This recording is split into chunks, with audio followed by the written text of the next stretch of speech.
Então quem vai para mais longe hoje aqui sou eu, né? Então fica até o final do culto para que Deus venha completar sua obra de hoje. Amanhã é um novo dia, Deus tem mais para a nossa vida no nome de Jesus. Abra comigo a sua Bíblia no livro de Deuteronômio, capítulo de número 8. É o texto que vai servir de base para a nossa reflexão. Prazer em ver também o pastor Saulo, líder do setor, demais pastores da igreja, em nome de Jesus. É um prazer estar com os irmãos, conosco, para somarmos força dessa grande arrancada missionária pelo poder do Evangelho, pelo poder de Deus. Irmãos, no final do culto, lá fora, naquela bancada de entrada, você vai encontrar alguns materiais que sempre nos acompanham. Deixa eu esclarecer uma coisa. Esse material tem dois objetivos muito importantes. O primeiro é cooperar com o crescimento espiritual da sua vida. Eu aprendi a ler, aprendi a amar a leitura, porque entendemos que a leitura é fundamental para o crescimento cristão. E eu descobri essa semana passada que a leitura também faz bem à saúde física.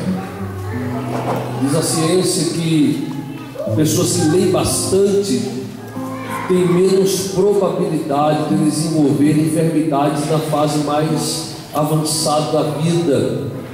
Algumas doenças que acometem a terceira idade, digamos assim. Quem lê bastante tem menos possibilidade de desenvolvê-las. Então é uma bênção a leitura, serve para a saúde física, emocional e espiritual. Então vai estar de trás um livro como este, A Beleza no Deserto. Muitos conhecem nossos materiais. É um livro muito abençoador, tem abençoado centenas de pessoas na Europa. Já tenho mais de 600 testemunhos desse livro onde passamos. Onde nos levam as derrotas, um livro muito abençoador. Flechas no arco de Deus, sobre Mefibosete, filho de Jonatas.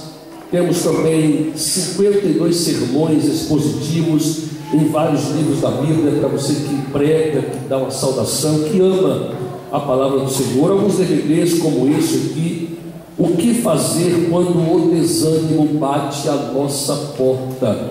Eu tenho certeza que aqui ninguém nunca ficou desanimado, né? A gente olha pelo rosto dos irmãos, né?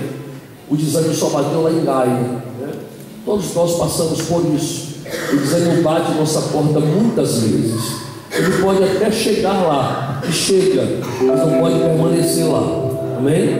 A porta que ele entra é a mesma que ele sai, porque nós temos em Deus a nossa alegria, a nossa força. Tempo de conhecer o Senhor, a glória de um homem chamado Jesus, e em busca de uma geração. Uma mensagem muito rica em Mateus 11,16: a quem assemelharei esta geração? Leve para a sua casa e deixa Deus abençoar a sua vida e abençoar o nosso trabalho também, porque o segundo objetivo desse material é cooperar com missões ali no porto, ali em Vila Nova de Gaia, amém? Deixa Deus te usar aqui, levar 2 livros hoje, ganha um DVD para abençoar a sua vida e cooperar conosco ali. Vamos ao texto, capítulo 8, versos 1 ao 4, capítulo 8, versos 1 ao 4 de Deuteronômio. Quem achou, diga amém. Assentados como os irmãos estão. Todos os mandamentos que hoje vos ordeno guardareis para os fazer, para que vivais e vos multipliqueis, e entreis e possuais a terra que o Senhor jurou a vossos pais. E te lembrarás de todo o caminho pelo qual o Senhor teu Deus te guiou no deserto estes 40 anos, para te humilhar, para te provar, para saber o que estava no teu coração, se guardarias os seus mandamentos ou não. E te humilhou e te deixou ter fome, e te sustentou com o maná que tu não conheceste, nem teus pais o conheceram, para te dar a entender que o homem não viverá só de pão, mas que de tudo o que sai da boca do Senhor viverá o homem. Nunca se envelheceu a tua veste sobre ti, nem te inchou o teu pé nestes 40 anos. Só termina.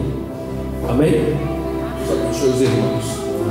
Hoje eu estou fazendo 44 anos, 16 de março. Então você pode me presentear se você quiser, viu? Eu recebo até 2014. Tá bom? Pode presentear no final do culto, fica à vontade em nome de Jesus. E algumas datas importantes nós temos passado fora de casa.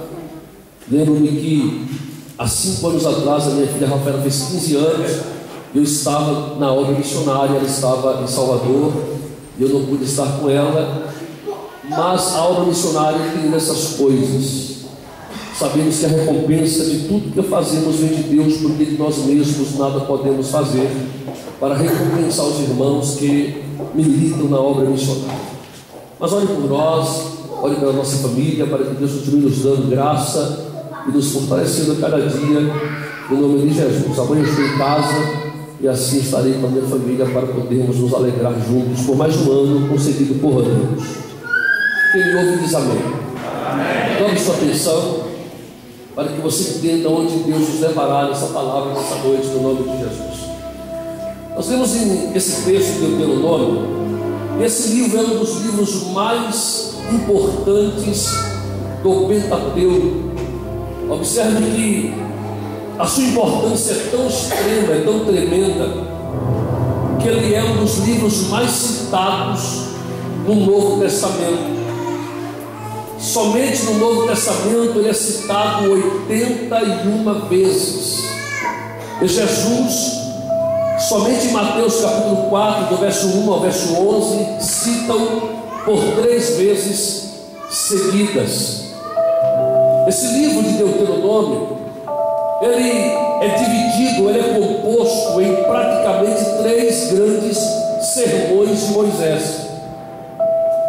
O primeiro sermão que Moisés faz em Deuteronômio vai do capítulo 1, verso 26, até o capítulo 4, verso 40, quando Moisés vai descrever, vai relembrar ao povo a trajetória do Horebe até Cades Barneia, fronteira de Canaã.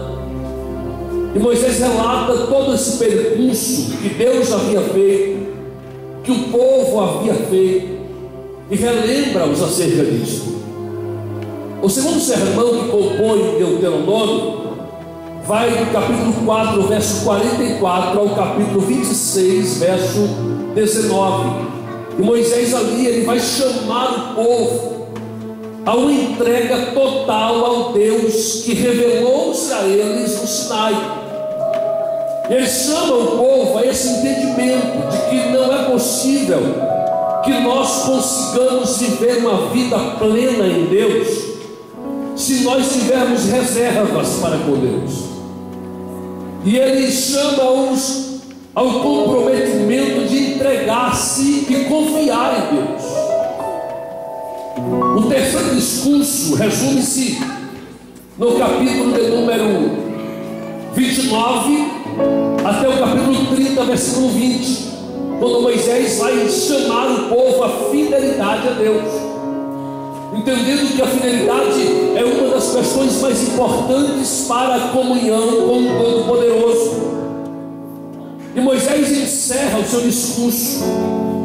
Observe que no capítulo 1, versículo 3 de Deuteronômio, a Bíblia diz que esse discurso de Moisés ele se dá no 40º ano, no 10º mês após a saída do Egito. Isso quer dizer que o discurso de Moisés em Deuteronômio se dá poucos dias antes do povo passar a terra e de Moisés ser levado por Deus. No capítulo 34, versículo 5. E Moisés faz questão de relembrar ao povo tudo que Deus havia feito, o que Deus havia realizado na caminhada pelo Observe que o próprio termo do livro, ou nome, Deuteronômio, significa repetição da lei, porque Moisés, por praticamente quase 10 vezes, ele repete o termo recordar-te-ás, lembrar-te-ás ou te lembrarás. Moisés quer relembrar ao povo as palavras de Deus. Esse livro é tão importante que, para que você entenda a sua dimensão, vamos recorrer aos nomes dos 5 primeiros livros da Bíblia no contexto original do hebraico. O primeiro livro é o livro do Gênesis. Quando os autores sagrados deram nome aos livros, quando compuseram os nomes, não foi de forma aleatória, porque nada na Bíblia é aleatório, tudo é inspirado por Deus. E a Bíblia é um livro de códigos que nos traz compreensões tremendas acerca do reino de Deus. O primeiro livro chama-se Gênesis, na tradução do hebraico para o grego chamada Septuaginta. O termo original é Bereshit, que quer dizer no princípio. Quando os autores deram nome aos livros, eles utilizaram-se do primeiro versículo de cada primeiro capítulo do livro, sacaram uma palavra do primeiro versículo e deram nome ao livro. Observe, Bereshit, no princípio, porque o primeiro livro da Bíblia começa assim: no princípio criou Deus os céus e a terra. O segundo livro da Bíblia, aumenta só um pouquinho meu retorno de novo, por favor. Aqui. O segundo livro da Bíblia, que é o livro de Êxodo, que quer dizer saída, no primeiro versículo do primeiro capítulo do Êxodo, a Bíblia diz que o autor sagrado relata dizendo: esses, pois, são os nomes dos filhos de Israel que entraram no Egito com Jacó. O segundo livro da Bíblia no original é Shemot, que quer dizer nomes, porque ele pega esses, pois são os nomes, e nomes é o título do livro em hebraico. Mas o interessante é que a palavra nomes é plural. No hebraico não há superlativos. No hebraico eu não consigo dizer altíssimo, grandiosíssimo. Não consigo dizer. No hebraico, para usar o superlativo, é preciso repetir 2 vezes a mesma palavra, sendo que na segunda palavra ela entra em plural. Por isso é que a Bíblia diz que Deus é Deus dos deuses. Isso é superlativo. Ele tem um nome acima de nomes, superlativo. Ele é rei de reis, superlativo. Isso quer dizer também que dentro do código dos nomes da Bíblia, o segundo livro, Shemot, que é um plural, porque a palavra nome é Shem, e Shemot é nomes, refere-se ao próprio Deus. O segundo livro da Bíblia fala do nome do Todo-Poderoso. O terceiro livro da Bíblia, que em nossa tradução grega recebeu o nome de Levítico, o original é Vaikra. Por que Vaikra? Porque o primeiro versículo do capítulo 1 de Levítico diz: e chamou o Senhor a Moisés à tenda da congregação e lhe disse estas palavras. O terceiro livro da Bíblia em hebraico é Vaikra, que quer dizer chamou. O quarto livro da Bíblia, na Septuaginta, em nossa tradução, é Números, que no hebraico é Bemidbar. Por que Bemidbar? Porque o primeiro versículo do capítulo 1 de Números diz que: e falou o Senhor a Moisés no deserto. Bemidbar quer dizer no deserto. O quinto livro da Bíblia, esse que lemos, que recebeu o nome de Deuteronômio, repetição da lei, em hebraico é Devarim. Devarim quer dizer palavras, ou as palavras, porque o primeiro versículo do capítulo 1 de Deuteronômio diz: estas são as palavras que o Senhor falou. Escute isso. Se nós juntarmos os 5 nomes dos 5 primeiros livros da Bíblia, temos uma profecia, temos uma frase que vai apontar para a importância deste livro. Vamos juntar? No princípio, o Senhor chamou no deserto as palavras. Que coisa tremenda isso! Porque as palavras aqui em Devarim ou Deuteronômio não são qualquer palavras. Não é à toa que Moisés repete as palavras, porque o termo Devarim se forma de 2 outras palavras hebraicas. A primeira, davar, que quer dizer verbo, ou devar, que quer dizer palavras. Mas a palavra ari no hebraico quer dizer leão. Se juntarmos as 2 palavras, encontraremos que Devarim ou Deuteronômio são as palavras do leão. E nós sabemos muito bem que o único leão que a Bíblia nos apresenta como genuíno é o leão da tribo de Judá. Isso quer dizer que Moisés está repetindo as palavras de Jesus, as palavras do leão. Isso é tão importante que lá em Mateus capítulo 4, do 1 ao 11, como referi anteriormente, Jesus repete ou cita 3 vezes Deuteronômio. A primeira tentação, quando Satanás diz a ele: se tu és o Filho de Deus, mande que estas pedras transformem-se em pães. Jesus cita Deuteronômio 8:3, quando diz: está escrito, nem só de pão viverá o homem, mas de toda palavra que sai da boca de Deus.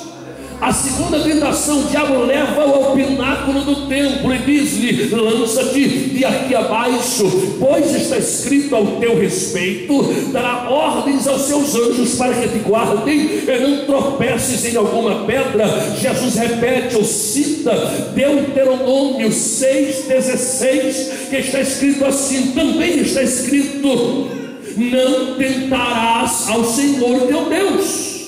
A terceira tentação, quando leva ao monte muito alto e mostra-lhe as glórias dos reinos e diz: tudo te darei se prostrado me adorares. Jesus cita Deuteronômio 6:13, quando diz: também escrito está, somente ao teu Deus adorarás e somente a Ele servirás. Aleluia! E a Bíblia diz que após estas palavras, Satanás o deixou. Por quê? Porque são palavras do leão, são palavras do leão da tribo de Judá. Aleluia! Diga para seu irmão e diga para seu irmão que está ao seu lado: hoje nós mais uma vez iremos ouvir repetidamente as palavras do leão. Quem crê nisso, levante a mão para cima e dê glórias a Deus aí, porque Ele merece glória. Por isso Moisés repete as palavras para fixar no coração do povo. Mas o que é que isso tem a ver com missões? Vamos chegar lá.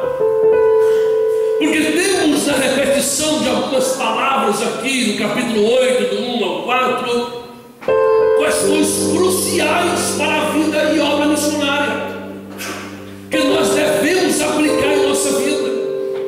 Porque se não fizermos, nós não alcançaremos a vitória que Deus tem para a igreja sobre a face da terra.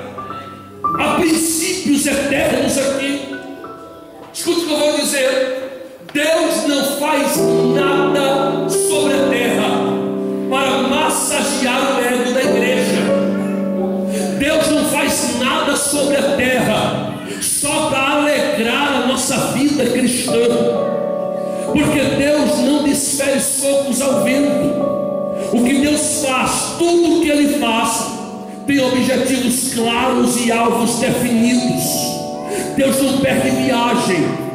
Deus não faz coisas aleatórias para nos alegrar. É o engano da igreja ou daqueles que pensam que Deus quer me alegrar porque eu sou filho e Ele é Pai que satisfaz o desejo do coração dos seus servos. Não, tudo que Deus faz na terra, mas com projeção eterna. Tudo que Deus faz não é só para este âmbito materialista ou terreno. O que Deus faz, mesmo sendo humano, projeta para o divino, mesmo sendo terreno, projeta para o celestial, mesmo sendo temporal, projeta para o atemporal, mesmo sendo passageiro, projeta para o eterno. Tudo que Deus faz é assim. E Moisés quer lembrá-los acerca disso. E a primeira coisa que Moisés diz aqui é: lembrem-se que Deus vos guiou 40 anos pelo deserto, e Ele vos provou, e Ele vos fez ter fome, ter sede, para saber o que estava em vosso coração. Isso traz para nós uma reflexão tremenda. Primeira coisa que devemos pensar, refletir e aplicar aqui é que Deus estava dizendo ao povo por Moisés: eu vos tirei do Egito, vos levei pelo deserto até alcançarem uma terra prometida. Eu vos tirei da escravidão de Faraó, eu vos transportei 40 anos para vos dar uma terra que emana leite e que emana mel. Eu vos guiei pelo deserto. Observe que o deserto aqui não é contexto de provação. Deserto aqui, ainda que tenha havido provações dele, fala de espaço geográfico que separa o Egito de Canaã, que separa a terra da aflição para a terra da realização. Observe que o deserto aqui fala de uma passagem transitória, mas obrigatória. Não havia como sair do Egito e chegar em Canaã sem passar pelo deserto. Observe que nós recebemos uma palavra chamada Hebreus na Bíblia.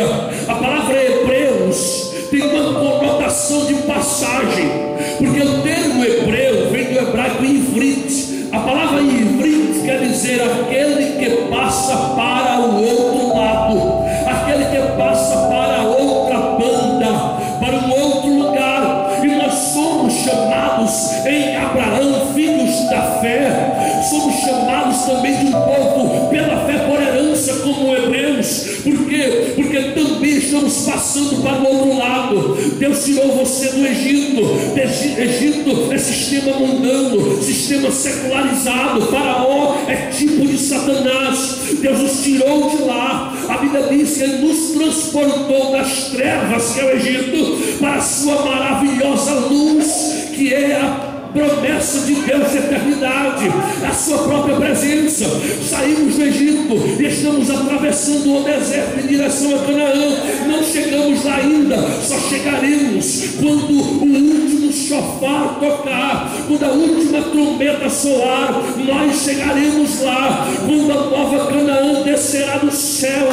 Oh, aleluia! Adornada como noiva para o seu noivo, a nova Jerusalém. Aí nós chegaremos lá. Até então estamos atravessando o deserto, e na travessia pelo deserto, a questão crucial que Deus orientou o povo era: não construam, não ergam casas fixas no deserto. O deserto é lugar de passagem, deserto é lugar transitório, deserto não é morada para vocês. Eu vou levá-los para uma terra que emana leite, uma terra que emana mel.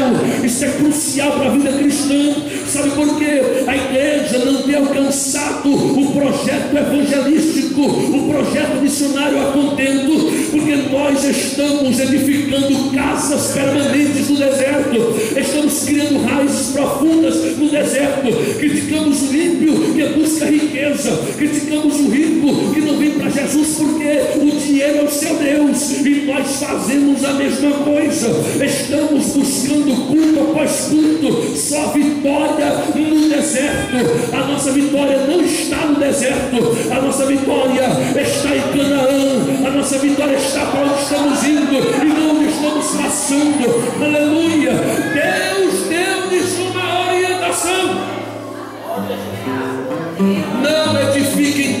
árvores façam tendas. As tendas são móveis. Por 40 vezes eles armaram e desarmaram tendas do deserto. Por 40 vezes armaram o arraial e desarmaram o deserto. Por 40 vezes armaram a tenda da congregação e a desarmaram, porque era simples. Deus estava dizendo: deserto é transitório, é passageiro, então armem tendas móveis, porque a tenda é fácil de armar, é fácil de desarmar. Vocês armam rapidamente, mas também a desarmam quando for preciso. Observe, o povo obedeceu e armou tenda no deserto, mas clamavam para que Deus habitasse com eles. Deus chama Moisés em Êxodo 25, verso 8 e verso 9, e diz: Moisés, já que o povo quer que eu more com eles, não construa um templo físico, um templo de pedras, um templo de cedro. Construam uma tenda móvel para mim no deserto. Construam um tabernáculo igual da estrutura dos meus filhos. Por quê? Porque eu também não vou morar no deserto. A minha morada não é no deserto, e como a minha morada não é no deserto, e eu também sou pai deles, eles também não morarão no deserto. Arme uma tenda móvel para mim, arme um tabernáculo para mim, porque quando eu levantar acampamento, eles levantam e seguem a nuvem, seguem coluna de fogo de noite, e onde eu pousar temporariamente, eles pousarão também. Isso é tão profundo que quando Cristo encarna, João capítulo 1, verso 1, ele diz assim: no princípio era o verbo, e o verbo estava com Deus, e o verbo era o próprio Deus. No verso 14 ele diz: e o verbo se fez e habitou entre nós, e vimos a sua glória, glória como do unigênito do Pai.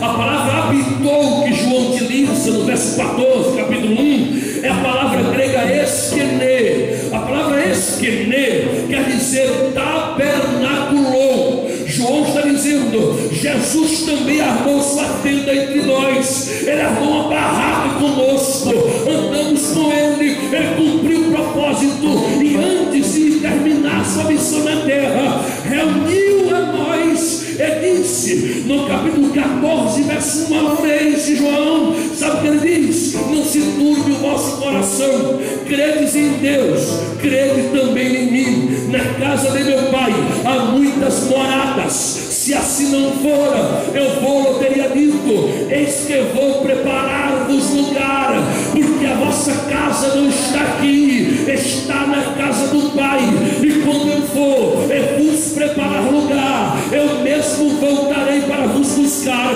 para que onde eu estiver, estejais vós também. Aleluia! Ele cumpriu seu projeto, e quando ressuscitou, ele desarmou a barraca, botou no saco e voltou para as mansões da eternidade, e está nos esperando, porque dentro de pouco tempo ele virá buscar sua igreja. Quem vai? Quem vai? Quem vai? Levanta a mãozinha para cima, dá glória aí.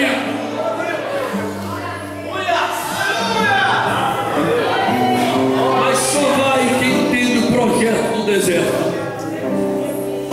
A igreja não influencia, porque a igreja está caminhando no caminho oposto à proposta de Deus. A proposta de Jesus Cristo para a igreja é sair do material para o espiritual, do misticismo para a piedade, é sair do transitório para o eterno.